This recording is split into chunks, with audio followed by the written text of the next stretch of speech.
మనకి మాదిరిగా నిలిచాడు. మనం కూడా ప్రియులారా ఇలాంటి శారీరక సంబంధమైన పోరాటాలు కలిగినప్పుడు ప్రార్థన చేసి వాటిని జయించే వరముగా ఉండాలి. దేవునికి స్తోత్రం. మన ప్రభువే మనకి మాదిరి. దేవా అంటే చాలు, దాని నుంచి ఆయన బయటకు వచ్చవచ్చు. కానీ ఆయన ఏ క్షణము కూడా అలా అనుకోల. ప్రతి సమయంలో ఆయన తన్ను తాను అప్పగించుకోవాలి, తండ్రి చేతికి అప్పగించుకోవాలి, తండ్రి చిత్తమునకు అప్పగించుకోవాలి, తన ప్రాణం అర్పించాలనే ఒక సిద్ధపాటుతో ఉన్నాడు. ఎప్పుడు కూడా దాన్ని తప్పించుకోవాలని ఆలోచన లేదు. కానీ ఎంత సిద్ధపడినా ఆ ఆఖరి గడియలు వచ్చేసరికి ఆయనలో ఎంతో బాధ కలిగింది. వద్దు, ఇది లేకపోతే బాగుండు అని కొంచెం అనిపించింది. కానీ మరలా అంటున్నాడు, నీ చిత్తమే జరుగు కాక ప్రభా, నీ చిత్త ప్రకారమే జరిగించు. హల్లెలూయా.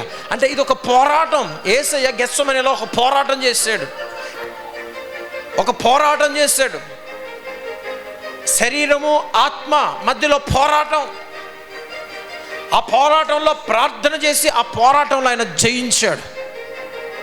శరీరం చెప్తుంది కొంచెం తప్పించుకుంటే బెటర్ ఏమో, ఇది తొలగిస్తే బాగుంటుందేమో అనే ఆలోచన అతనిలో కొంత కలుగుతుంది.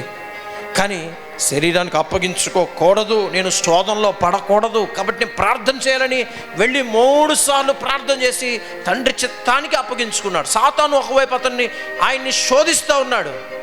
నువ్వు ఇది చేయలేవు, ఇది నీ వల్ల కాలేదు, ఎంత భయంకరమైన బాధ నువ్వు అనుభవించలేవు, ఇది కష్టం, దీని నుంచి బయటకు వచ్చే, వద్దు, ఇందులోకి వెళ్ళొద్దు అని సాతాను శోధిస్తూ ఉన్నాడు యేసయ్యను.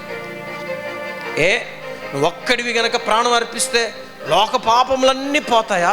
అది సాధ్యపడుతుందా? ఇలాంటి శారీరక సంబంధమైన పోరాటాలు కలిగినప్పుడు ప్రార్థన చేసి వాటిని జయించే వరముగా ఉండాలి. దేవునికి స్తోత్రం. మన ప్రభువే మనకి మాదిరి.